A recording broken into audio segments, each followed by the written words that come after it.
bienvenida a esta comisión. Se hace complicado empezar esta intervención y se lo digo con todo el dolor de mi corazón porque creo que estaba intentando ponerle un título o un adjetivo y creo que la palabra es anacrónica, porque hemos estado escuchando este tiempo y parece que ni el viceconsejero de Salud Pública esta mañana haya anunciado que debido a las situaciones de repente anuncie que se van a tomar una serie de medidas, el sin Dios que esto esconde detrás del gobierno regional, porque la presidenta, bueno, se habla de que se ha enviado por WhatsApp y nosotros con la esperanza, quizá ilusos, y a lo mejor es nuestra culpa, pensar que quizá la comparecencia de la directora general de Salud Pública en esta comisión nos permitiría dar un poco de luz sobre este caos que se ha generado después de que durante 2 días hemos estado horas y horas en el debate del Estado de la región, hablando y escuchando que parece que en la Comunidad de Madrid no sucede nada, cuando la realidad nos está diciendo lo contrario. Entonces yo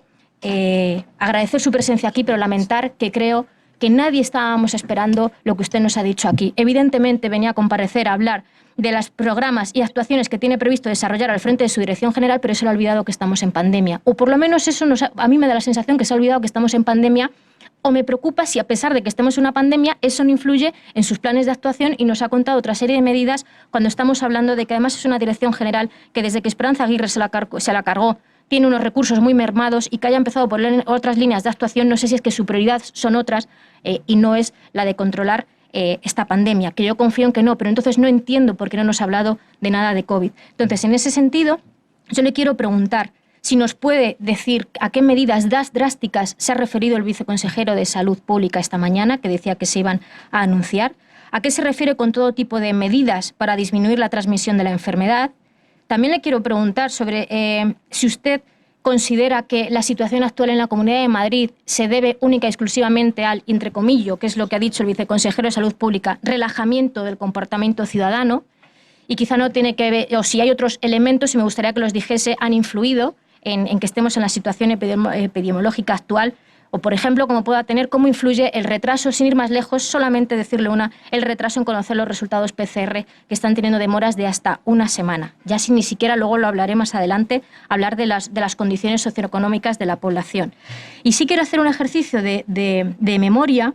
porque se mencionaba al principio, cuando dimitió la anterior directora general, lo hizo porque no estaba de acuerdo con pedirle al Ministerio que Madrid empezase su fase de desescalada, porque entendía que no cumplíamos los criterios. Yo le quiero preguntar si usted hubiese firmado esa petición cuando Madrid comienza la desescalada.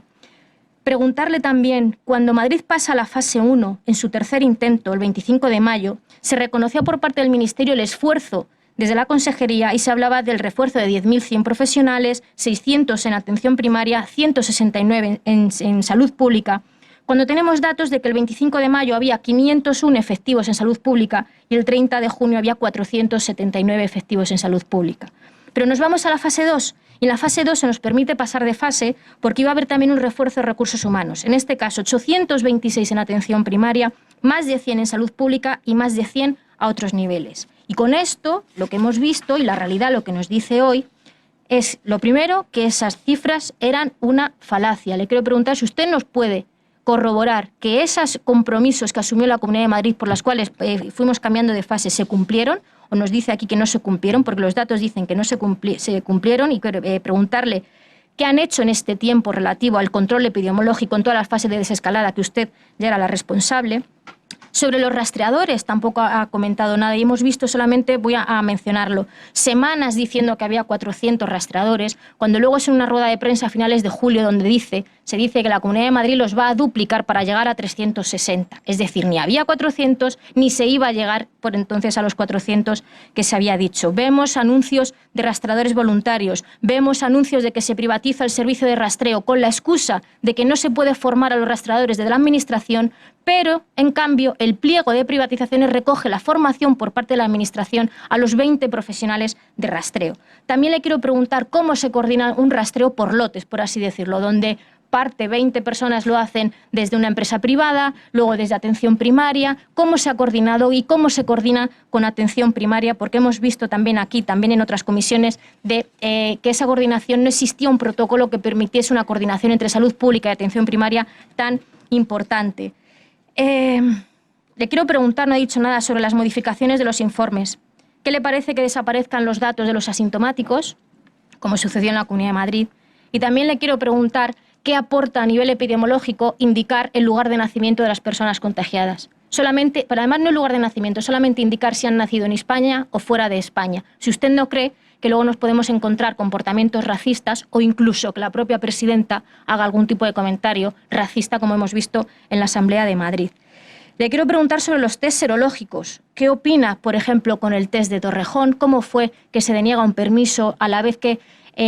se aprueban unas bases y al día siguiente ya está también las bases, o sea, una petición de un ayuntamiento que cumple perfectamente las bases que se han aprobado el día anterior y el mismo día que presentan el proyecto se aprueba ese proyecto? Rápida administración en ocasiones.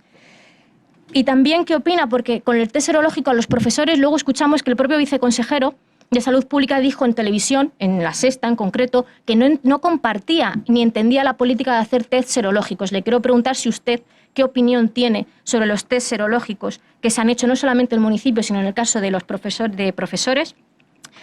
Y voy terminando, que me quedo sin tiempo para decirle que de esos polvos, estos lodos. Y lo que se decía al inicio, Madrid triplica la media de casos en España. Y aunque luego podamos indagar, le quiero preguntar, ¿por qué cree que hay distritos, como puede ser el de Puente de Vallecas, que tiene frente a la media, tiene 1.241 casos por incidencia acumulada?